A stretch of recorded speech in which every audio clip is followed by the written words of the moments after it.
Thanks for joining us for this edition of My Stroke Story. It's a wonderful opportunity to hear the real life story of other stroke survivors. So, if you've enjoyed this, I would invite you to also come and join us on the Stroke Movers. It's a Facebook group just alive with commentary about stroke and what it's meaning for other people, and most important, about functional exercise, because that's what we're serious about, is finding exercises that will actually meet our functional needs. I hope to see you on the Stroke Movers in the Facebook group. So I want to welcome you here again today for My Stroke Story, and we have with us today Laurie Freedle, and I'm just so excited to have you here, Laurie. Yeah, I'm excited to be here. So where do you live, Laurie? I live in Denver, Colorado. Oh, wonderful. Yeah, I've been there multiple times. It's beautiful. I had a lot of snow on the ground for a long time, which is unusual for us this year. Wow, yeah, that is amazing. Well, you had a stroke, so I was wondering if you would share with us today some things about your story, like when it happened, where were you, and your initial, response to this stroke, and things that followed. So feel free just to share with us. Sure. So I had my stroke on March 1st, 2013, and it was, I was 49 years old. I was a very high level executive with a $1 billion a year agency and very stressful lifestyle, and was coming home from a yoga retreat where I had gone to relax and had come home from a yoga retreat where I'd gone to relax. Had just had a massage and was all relaxed and feeling great, got up and got dressed, felt great. And then all of a sudden I was just very, very dizzy. So not a normal, what you think of as a normal stroke symptom. I was very, very dizzy, and I couldn't walk because I was so dizzy. And then after a while, I started being very nauseous and vomiting. So when the paramedics arrived, they had absolutely no idea what was going on with me, because here was this 49-year-old healthy appearing woman who was just dizzy. And so it took quite a while before they actually even took me to the hospital, because they weren't sure what was going on with me, if I needed to go to the hospital or not. Right. And by the time I realized in my own mind that I was having a stroke, I was at that point aphasic and couldn't speak anymore. Oh. And so it was kind of an interesting thing. And I have heard that they've recently updated stroke, what you look out for, to include dizziness, which makes me very pleased. Oh, yes, indeed. Wow. Yeah, it was a very unusual symptom for them to just think immediately stroke, because there are so many things that can cause that, and again, you looked healthy, and that's the way it went. So they got you to the hospital, obviously. Yeah, so they got me to the hospital. And when I got to the hospital, of course, they knew exactly what was going on with me. It was, the beehive of people around you that happened, and, shoved me in an MRI machine. And it was interesting that no one actually even said the word stroke, though, till the next morning. Really? Oh. Yeah, they even transferred me to a stroke hospital, because I went to just a small regional hospital. Uh-huh. But and they kept saying things like lack of blood flow to the brain, and things like that. But no one ever said. The next morning, a neurologist came in and saw me and said, "Well, Laurie, you've had a stroke." And I was like, I wondered when someone was going to say that word. I thought that was what happened. Exactly. Well, that's the definition, isn't it? Yeah. So then you had family support immediately and friends? I was single at the time, and both of my kids were grown. My ex-husband actually came and called the ambulance, because I just thought that I wasn't going to be able to drive home because I was dizzy and needed a ride. And it was a work day, and everybody I knew was at work, and he had a more flexible job. So, and my daughter was up in school about a 90 minutes drive from Denver. Uh-huh. And so she came home that day, and they were all there at the hospital. But my son was in his late 20s, and he was independent at that time. But he made sure that I had people to help me. He and my sister kind of coordinated to make sure that I had people to be with me for the first several days. And then after the first 2 weeks, I realized that things weren't going to really change that much, probably. So I needed to just get used to it. So I kind of called off all the caregivers, and he came by once a week and help me read my mail, because my deficits are visual and cognitive. Okay. So the stroke it started in my cerebellum and then went up into my visual cortex. So I didn't have any physical effects. All of mine are mental and visual. Wow. And so he would come by and help me read my mail, because there would always be something that I just didn't understand. I would spend an hour trying to read it, and then he would say, Mom, this is junk mail. And I'm like, oh, I didn't understand what it was. Right. So tell me more about what you were seeing. What were you seeing? It's the interesting thing is that I sometimes didn't know what I was seeing. So I have perfect vision, 20/20 vision, but I have a field cut in the top right quadrant. Right. Which means that, so it's at the first it was dark, but like it was kind of like if you look at the sun. Yeah. And you have that black spot, and then wherever you look, that follows your eyes. Because since it wasn't my eyes, it was my brain, so it would follow in that same spot. So, and it's in both eyes, obviously. But what I would do, what would happen is I would see things, and I wouldn't know what they were. So I would put my hand, pick something up off the table, like, oh, that's a pin. But I had to pick it up before I knew what it was. Sometimes, not all the times. Right. But when I would read things, if the font would change, that would throw me off, and I wouldn't understand what it meant. It's kind of hard to explain it. I just didn't understand what I was looking at. Right. Did it affect any of your self-care, ability to dress or shower or things like that? No, I never had anything like that. I'm unable to drive. I don't read. I still don't read very well, although I have gotten better at it with lots of practice. Okay. I do a lot of books on Audible just because that's easier and I can make it through them much faster. Mm-hmm. Really, it's just cognitive. I have a hard time sometimes with, like, if we're going on a trip that's kind of multi-phase. So like one time my husband and I went on a trip where we went to this one hotel, and then we had to check out of that hotel for one night and go to someplace else because they hadn't had a night available. Oh. We wanted to leave our big baggage and only take what we needed for that one day. And I couldn't put together in my brain how to pack for that, how to do that. I had to ask, so what do I take? So sometimes just putting together complex things that seem complex. Right. And how did you respond emotionally to that? Did you have anger? Did you have frustration? Did you just withdraw? How did you do it? I just wanted to cry, actually. It was interesting because I used to have this really responsible life where I lived by myself and did everything. And to have to ask my husband, so how should I do this? What should be my strategy in this? And he was just like, well, just take the things you need for tomorrow. And I was like, well, you're not. And he tries to be very understanding, but sometimes things just don't seem like a big deal. Yeah. And so I just basically wanted to cry. And once I sat down and really just calmed myself a little bit, it was actually, and started doing it. It was easy. It's like how they say, if you have a big job to do, you should just break it down into little chunks and just do it. And once I had a strategy like that, it was simple. Right. But the thought of it was so overwhelming. Yeah. Tell me about your fatigue level through all this. So at first, it was very interesting because I didn't understand what was going on. But if I did too much, so if I didn't get my walk in, so I started right away going for a 3-mile walk every day, which I was very fortunate to have the ability to do that after a stroke. Mm-hmm. But if I didn't get my walk in or if I did too much with my brain, like say tried to read or watch television. So at first I could only watch TV shows like a stand-up comic or TED Talks where people were just in the middle of the screen. So if I watched something that was a lot of action, I would get really tired. And what would happen is I would just get completely depleted. And then I would spend like 3 days sleeping approximately 20 hours a day. Wow. I would wake up just for a few moments to get a drink of water or go to the restroom. And then I would just dredge back to bed and just fall back. And I didn't even feel like sleeping. It just felt like I just closed my eyes and became unconscious. Okay. But when I was awake, the only concept that my brain would hold was that I just want to die. Wow. I'm not saying I wanted to kill myself. Yes. Just my brain was just not wanting to go through this. And what I discovered is if I would let myself rest for those 3 days, that then I would wake up and I would feel fine. Wow. No doctor had warned me about this kind of effect.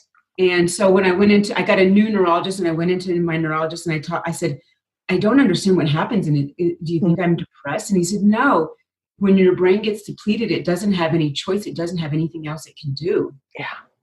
And so that was really helpful. And also as time went on, I got stronger, and I still do sometimes have something like that where I'll have to just go lay down and close my eyes for a couple of hours in the middle of the day.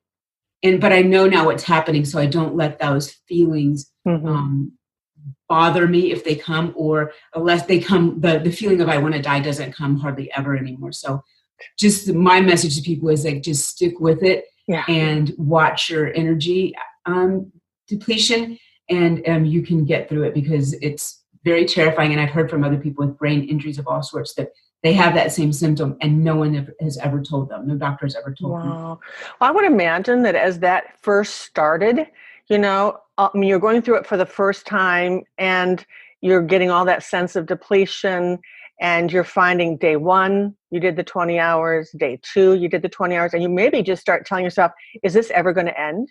You know, am I going to just keep going like this now? I mean, can't see the future, you know? So once you get through that cycle and then it happens again, that gives you a little bit more confidence that it's limited. It's not going to keep happening. It probably took me about 6 or 8 months to have that much presence with it, to understand, okay, just live through this for 3 days, and then you're going to be fine. But it took a lot. I mean, because I didn't really think anything. You know, I had no thoughts except I need a glass of water. I need to go to the bathroom. And then just go back to bed. Yeah. And this would be no, I'm not trying to be critical for anybody who has a caregiver who doesn't maybe understand this, but certainly not for your own, but, you know, thinking of the caregiver part, you know, was it pretty frustrating for your husband to see this happening? Was he understanding at the moment, or did that add more pressure? I was single at the time. At the time that I had my stroke, I was single and I had no one there but me. Okay. So it was that made it even a little bit more scary, because I didn't have anybody to judge. Now he does understand now. I'll, you know, if I just say like, I read too much today, I'm going to have to go to bed early. And he's like, okay, well, I'll keep it down. And, you know, so it'd be really quiet when I come in. So he's very understanding. But I think if someone was there for that 3 days and didn't understand it, I would imagine that they would be like, why are you so lazy? You know? You know, I wondered that myself. Why am I so lazy? So it might be even, I thought at the time that having someone in my life that was, you know, a constant in my life would be better, because I would have someone that would understand what was happening. But I don't think anybody would understand that unless they had some kind of special knowledge of. I hear that a lot from many different stroke survivors. Depending, you know, it doesn't really matter what the limitation is.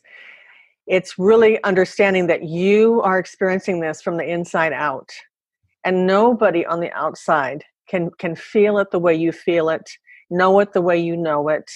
And there's a lot of education that has to go on that side too. I mean, even maybe some of the most caring caregivers have moments of, I just really don't get this, you know? Oh, exactly. When it just, you know, people in the public that you run into, I mean, people always say to me, well, you look fine. You don't look like you had a stroke. You must be okay. And I said, well, how I look has nothing to do with it. I looked like this while I was having the stroke. But people just don't understand what's going on inside of you, and that there's all kinds of difficulties, and they don't have to be visible. That's right. To the other people. So, you know, see people who have MS, I know a lot of people who have MS, and they have the same thing where people are like, well, you look fine. Why do you have to go to bed so early? Yeah. So there's just a lot of public education. I mean, that's just ongoing. And this interview is part of that, I think. Another piece to get out to the public and to our stroke movers group, so that we can understand it as the stroke survivor, but we can start understanding it too if we're the caregiver or the family member or the workmate or the boss. You know, everybody needs to kind of be on board with this. Yeah. So and I just being able to explain to someone that you can't understand what I'm living through. And also, I think one thing that we get caught up in that's really not productive is comparing ourselves to other people. Like they had a worse stroke than I did, or they had a worse, more traumatic whatever than I did. And whatever's happening inside of you is traumatic to you. And that's all that matters. Comparing yourself to someone who has it harder is not healthy for you, I don't think. And I did get trapped in that for a long time. And then I decided, I actually heard a speaker talk about how, one person's trauma is their trauma, and you shouldn't put your own trauma down, and you shouldn't allow someone else to put it down.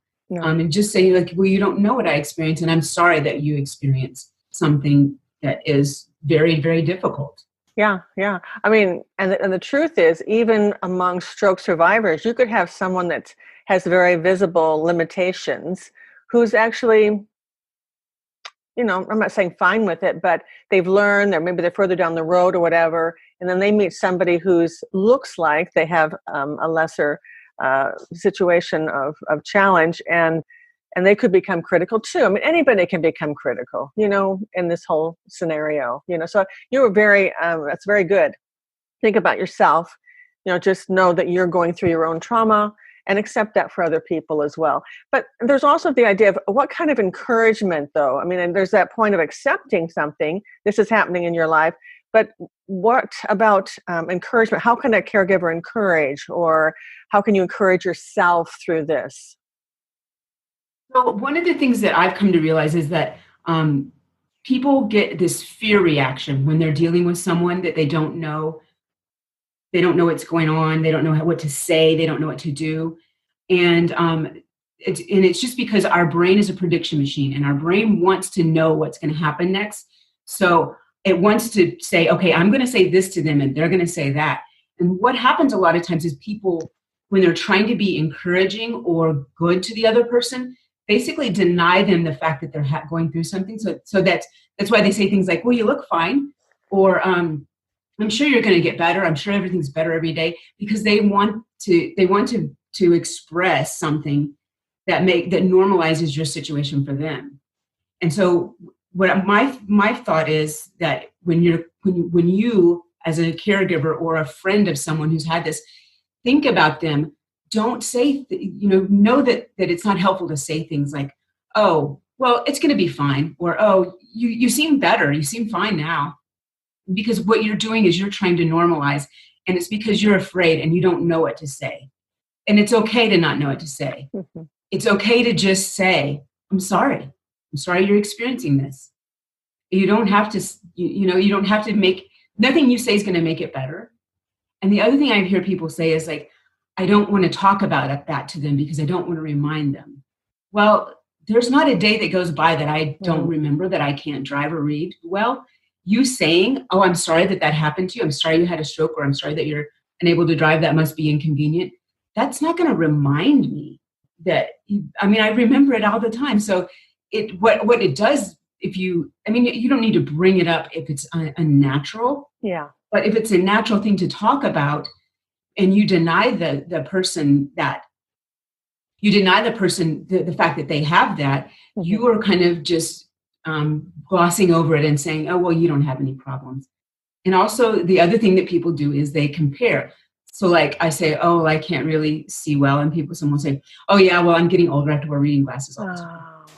It's a little different. Yeah. And so now you've just taken away something that is part of who I am now, and said, you've dismissed me.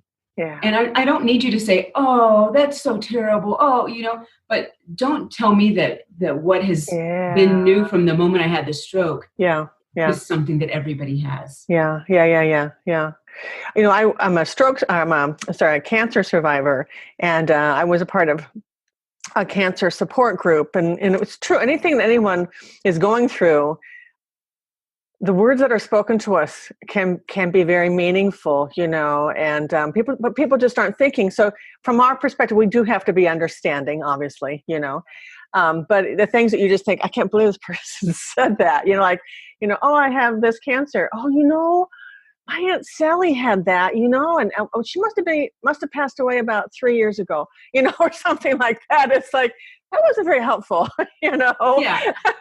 As the person who's experiencing the stroke repercussions, you do have to understand that people are just nervous. Yeah. And they don't know what to say. Yeah. So just understand that when someone says something rude to you, it's just because their brain isn't working well because of this fear that they have of not knowing what to say, of saying the wrong thing. So then they do say the wrong thing. Yeah. And if it's so right, it's a two-way street. You have to understand as that person, but if more more of the public could know that it's okay to not, just take a couple of breaths and know that you're afraid, and then calm down and just be okay with not knowing what to say. Yeah. And I think that if it's a really close relationship, like a husband-wife or your kids or whatever, it might not be a bad idea when the moment is right, not when there's emotional involvement in the moment, but just to say, I'd like to tell you what would be meaningful to me and encouraging to me to hear from you. And I'm thinking this is probably what you want to convey, but these particular words don't convey that to me. But these particular words do convey that to me. So I just want you to know, your choice of words and how it's perceived. I don't think there's anything wrong with that if the relationship is close. I mean, there's no reason to just let a husband or your wife or your kids keep saying the words that kind of irritate and kind of bring friction when you could maybe at the right moment educate. Oh, I think that's a great idea. Yeah. I actually, whenever anybody talks to me about it, I kind of try to educate them a little bit right there when they say, well, you look fine. And then it's like, I try to say, well, everybody's stroke is different and people don't always look like they, and sometimes thinking is hard for me. So I have a different issue, and it's really, and I have told some people that it's dismissive when you say that. It would be nicer to me if you just said, I'm sorry that you had that. If it, Great. That's great. And then, we don't have to have this discussion. Yes, exactly. So once, you had the stroke and you kind of moved away from the actual injury time, and you got back into some life back at home or whatever you're involved in, when did you kind of feel like I'm more than just my stroke now? I actually am kind of engaged again in other things. So it's probably only actually recently, and I'm 6.5 years post-stroke, because I'm starting to know people now who didn't know me before I had a stroke. Oh. And so that's interesting. There are some people that know me and don't even know I've had a stroke. It takes a little while. First of all, when they find out that I don't drive, then that's usually when they say, why don't you drive? So it's interesting that it's been that long, but I didn't really meet a lot of new people at first because not driving, I didn't go that many places or do that many things. And so now, it took probably a year to really be comfortable with using transit.